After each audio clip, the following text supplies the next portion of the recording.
Karakter paling lawak biasanya juga paling menderita. Ya, gak terkecuali Natsuki Subaru, MC anime ReZero. Mungkin penderitaan Subaru bisa langsung kelihatan pas kita nonton animenya. Bagaimana dia terus tersiksa dalam jeritan sakit ketika dia sekarat dan gagal menyelamatkan orang-orang yang dia sayangi. Kita ngerasa udah paham dengan apa yang diderita oleh Subaru. Tapi sebenarnya ini lebih kompleks lagi. Penderitaan Subaru gak sesederhana itu.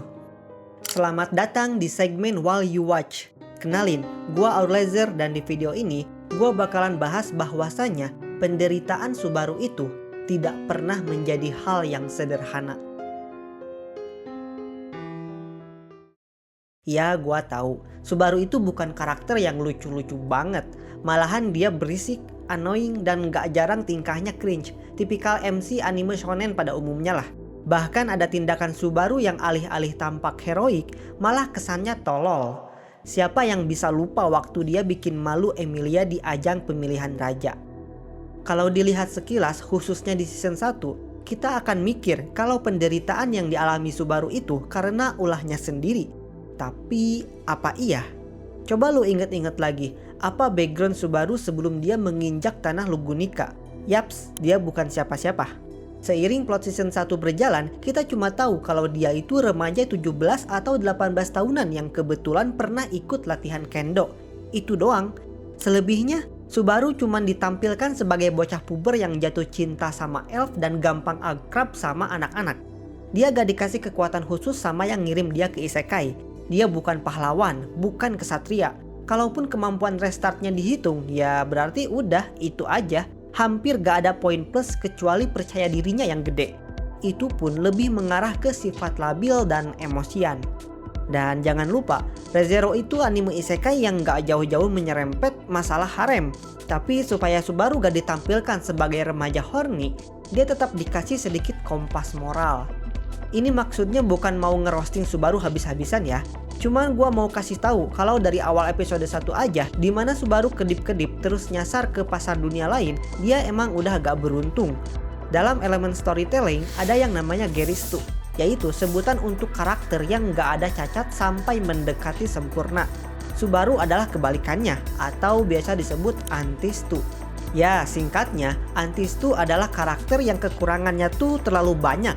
Bukan cuma kekurangan secara fisik, tapi juga secara sifat ataupun kepribadian. Sebenarnya itu bagus. Karakter yang Antistu itu karakter yang lebih bisa narik simpati penonton, karena ada poin plus dan minus yang bikin dia manusiawi. Cuma sayangnya ini juga yang ngebuat Subaru harus menderita sepanjang cerita. Kasta gak jelas, kekuatan pun gak punya. Hasilnya dia harus melihat kematian warga desa, kematian Rem, dan tentunya kematian Emilia berulang-ulang kali. Mungkin bakal ada yang bilang, tapi Subaru kan tinggal mati lagi aja. Habis itu restart dan perbaiki kesalahan.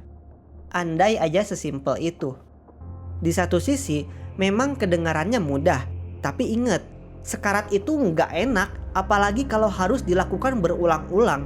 Bahkan Subaru sendiri ngomong kalau dia takut sama kematian. Subaru sama sekali nggak nganggap ini game dimana dia bisa load ke checkpoint terakhir. Nggak, ini adalah kehidupan nyata yang mana kalau sekali lagi dia mati belum tentu bisa balik lagi. Malah di sisi lain justru Subaru lah yang dipermainkan, entah sama takdir atau entitas yang ngirim dia ke isekai. Seakan mereka mau mempertegas kalau Subaru itu bukan siapa-siapa dan tetap gak akan bisa berbuat apa-apa. Jahat gak tuh? Apa cuman sampai di situ aja? Tentu enggak. Kemampuan dia buat restart itu justru ngasih kesialan lain, yang mana setiap Subaru berhasil mencegah tragedi sebelumnya, tetap gak akan ada yang ingat kecuali dia sendiri. Orang-orang yang Subaru selamatkan gak pernah tahu kalau sebelumnya Subaru mati demi mereka. Terkesan gak ikhlas? Memang. Tapi itulah Subaru yang memang bukan dimaksudkan sebagai sosok ideal. Tragedi yang terus-menerus terjadi di depan mata Subaru akhirnya jadi beban pikiran yang bertumpuk. Meskipun dia dapat imbalan, tetap aja dia merasa kalau itu semua palsu, gak sepadan dengan effort yang dia kasih.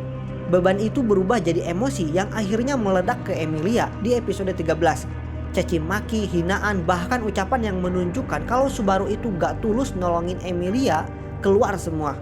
Serius, di situ gue sendiri pengen nonjok Subaru saking keselnya. Tapi setelah gue telaah lagi, ya gue gak bisa sepenuhnya nyalahin Subaru. Di usia yang masih labil banget, dia dipaksa buat ngalamin tragedi sebanyak itu. Ditambah dia gak punya tempat cerita. Ada sih, tapi balik lagi Subaru gak bisa menceritakan apa yang sebenarnya terjadi sama dirinya. Secara otomatis gak ada yang bisa mengerti sama kondisi Subaru. Akhirnya semua jadi makin rumit. Soalnya ini berpengaruh ke siapa yang Subaru lawan dan apa tujuan yang pengen dia capai. Sebenarnya musuh dan tujuan Subaru udah kelihatan dari awal. Kita bisa memahami kerumitan dari penderitaan Subaru lewat musuh dan juga tujuan hidup dia. Nah, menurut lu siapa musuh Subaru sebenarnya? Bukan Onesan pembelah perut, bukan juga Paus Putih, apalagi pendeta hijau dari sekte penyihir. Musuh Subaru yang sebenarnya adalah takdir. Perut robek, ditikam begal, diracun, sampai dikutuk. Bukannya selesai gitu aja setelah mati, dia malah dipaksa buat ngulang lagi sampai tugasnya selesai dengan benar. Dalam storytelling, konflik ini disebut man versus fate. Sesuai namanya, konflik jenis ini bikin protagonis literally harus berhadapan dengan nasib yang gak pasti. Yang ngerti, memang kedengarannya serem. Secara takdir itu pada dasarnya bisa berbuat seenak jidat. Tapi kita dikasih lihat kalau Subaru selalu punya cara buat ngekalin itu semua. Kok bisa? Itu gak lain karena satu hal yang jadi tujuan utama Subaru. Cinta Emilia. Coba kita mundur dikit. Apa alasan Subaru dipanggil ke isekai? Nggak jelas. Habis dari minimarket, tahu-tahu dia udah ada di Lugunika. Di tengah ketidakjelasan itu, dia mendapatkan satu alasan yang bisa dibilang agak klise dan receh. Senyum menawan Emilia katanya udah cukup. Beneran tipikal MC anime shonen. Sepanjang season 1, Subaru bahkan nggak pernah mikir cara balik ke dunia asalnya. Subaru cukup menjadikan Emilia sebagai alasan buat tinggal di isekai. Kenapa? Karena balik lagi, di dunia asalnya, Subaru bukanlah siapa-siapa. Dia gak benar-benar punya semangat buat lanjutin hidup. Sedangkan di Lugunika, meskipun status dan kastanya juga gak tinggi-tinggi amat, Subaru bisa menjadi sosok yang selalu berusaha bikin Emilia senyum. Ya tahu kok, bantal paha Emilia juga salah satu tujuan Subaru. Sayangnya, disinilah takdir lagi-lagi bermain jadi antagonis. Pantangan nyebut bangkit dari kematian yang ngehantuin Subaru membuat dia dan Emilia jadi selisih paham. Ditambah sifat Subaru yang suka gak mikir panjang malah bikin situasi tambah runyam. Endingnya kalian tahu sendiri, gak cuma Subaru atau Emilia, tapi orang-orang lainnya yang dekat sama Subaru juga ikutan kena dampaknya. Kadang kita mau ngehujat karena tindakan Subaru kelewatan, tapi gak jadi karena kita lihat Subaru udah cukup tersiksa. Jadi ya, Emilia adalah segalanya bagi Subaru. Ini bukan cuma soal utang budi atau jatuh cinta pada pandangan pertama. Bukan. Emilia adalah orang pertama yang bikin Subaru jujur pada dirinya sendiri. Emilia adalah orang pertama yang tulus peduli sama Subaru. Emilia adalah orang yang selalu berusaha peduli pada Subaru, bagaimanapun kondisinya. Bahkan ketika Rem nyatain cinta, Subaru secara blak-blakan bilang kalau dia lebih milih Emilia. Dan menurut gua pribadi, alasan Subaru menolak perasaan Rem itu cukup masuk akal. Soal kompas moral, ya Subaru masih punya. Dia masih bisa terpukul ketika Rem dan warga desa mati. Tapi dengan semua fakta tadi, rasanya logis kalau Subaru nyaris hilang kewarasan setiap gagal menyelamatkan Emilia. Apalagi ketika istana jatuh di tangan sekte penyihir. Kalian pasti masih ingat waktu Subaru udah speechless gara-gara tahu Emilia tewas. Sampai gak berkutik waktu kepalanya dipenggal sama Pak. Itu karena Emilia adalah alasan setiap perjuangan Subaru. Ada beberapa momen di mana Subaru memilih bersikap sebagai pengecut, yang lagi-lagi bisa kita maklumi. Tapi setiap pergerakannya yang cemen itu akhirnya kalah juga sama motivasi cintanya terhadap Emilia. Apakah ini termasuk obsesif? Ya, kelihatannya memang kayak gitu. Tapi sisi positifnya, Subaru dikasih nalar buat belajar dan kesempatan buat memperbaiki kesalahan-kesalahannya. Penderitaan Subaru memang masih belum seberapa dibanding karakter anime lain. Tapi setidaknya kita bisa belajar dua hal. Pertama, akan ada masanya manusia berhenti berpura-pura tegar dan gak perlu takut karena itu hal yang manusiawi. Meskipun lawakan Subaru garing, dia tetap berusaha melakukannya. Namun di saat yang lain, dia gak ragu buat nangis dan berterus terang soal perasaannya sendiri. Yang kedua, Subaru memang menderita baik fisik maupun mental, tapi dia belajar dari kesalahan. Memang benar, Subaru gak menganggap hidupnya di isekai sebagai game.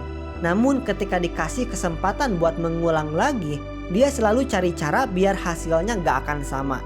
Singkatnya, perjalanan Subaru adalah tentang menderita, belajar, lalu memperbaikinya. Kalau lu nonton sampai sini dan suka dengan video yang kayak gini, lu bisa support channel ini biar bisa bikin terus video dengan kualitas yang lebih bagus dan lebih bagus lagi. Lu bisa join membership di channel ini dan nanti bisa dapetin emoji-emoji lucu yang khusus buat lu. Terima kasih.